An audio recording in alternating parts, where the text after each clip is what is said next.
We said farewell to our gentle giant Hercules yesterday, 19th of May 2021. If you had the good fortune to have met him, then you would have been touched by his kind and gentle nature. We first met Hercules at the famous St Heliers Field Day weekend back in 2007. We'd already been there the year before and purchased Dusty May. Our friend and great horseman and golden plough winner, Kevin Northey, was in charge of the auction that year and came up to me and said, "Pat, this is a real plough horse, you should buy him." And he was. Out of all the Clydesdales we have, he was the easiest to train and became the strongest and most reliable. So of course we had to pick a name, and that's why we called him Hercules. It's hard to pick a favourite horse, I know, probably shouldn't, but you know what, Hercules was mine. And because Hercules was so calm and gentle in nature, he used to come everywhere with us.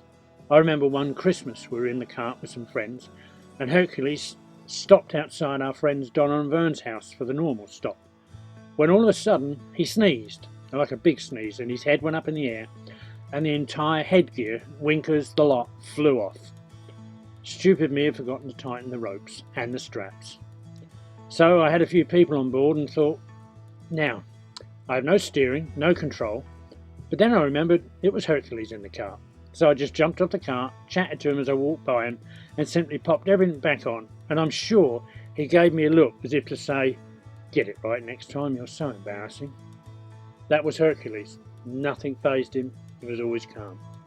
Like the time we took him to the local school fete one year, and just walked around the stalls just like everyone else, him in front and me walking behind with the reins.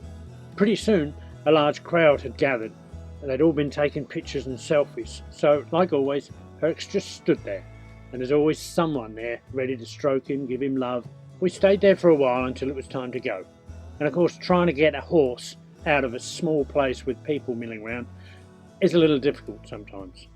But, as Hercs always was, he was polite, and I'd been shouting politely to the crowd to move back as we were about to leave, when a 2-year-old decided it would be a nice time for her to walk under Hercs and start stroking his belly.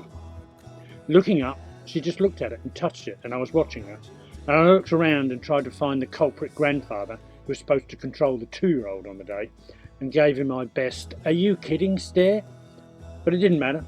Hercs was about to move anyone, and he wasn't about to move when a 2-year-old was under him, so he patiently stood there and waited. Luckily then, another horse friend of ours, Lynn, turned up and started to part the crowd, when Hercs decided he'd had waited long enough, and it was time for a pee. And on a concrete path. Yes, right next to the kids and right next to the adults, and especially, I think, next to that grandfather. If you can't picture this yet, then imagine a shower of pee hitting the concrete at full speed and rebounding off the concrete everywhere. Got it? It was a miracle. Hercules had actually done a Moses and parted the crowd. I couldn't stop giggling all the way home. Listen, to everyone who's booked in over the years and seen Hercs, I know you will miss him as well. We do. Everyone went over to him and they just loved his calming and nature. His nature was soft.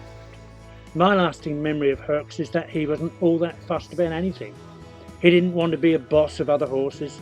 His sister Dusty May took that role in her stride. No, Hercs just wanted to hang out, be relaxed, other than when the food came out.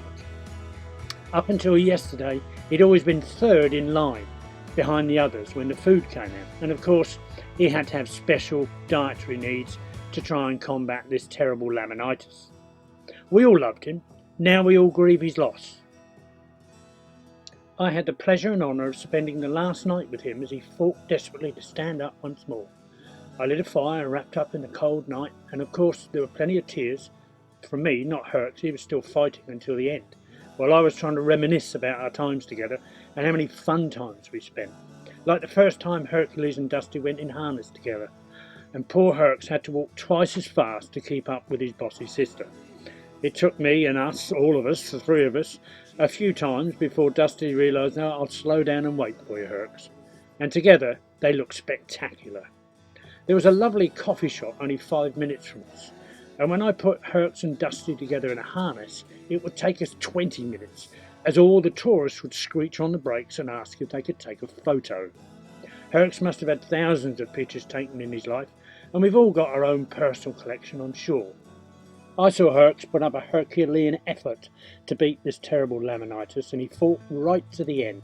Last night I watched Hercules never ever give up. I think that's a great lesson for all of us, don't you? He worked as hard as he could, and he enjoyed a lovely life with all of us. It was a privilege as his teamster, and it was an amazing time to be his partner. Irene and I would like to thank you for supporting our Clydesdale experience and the journey we're on, and we do hope that you can continue to come and visit the Clydesdales whenever you can. Thank you again.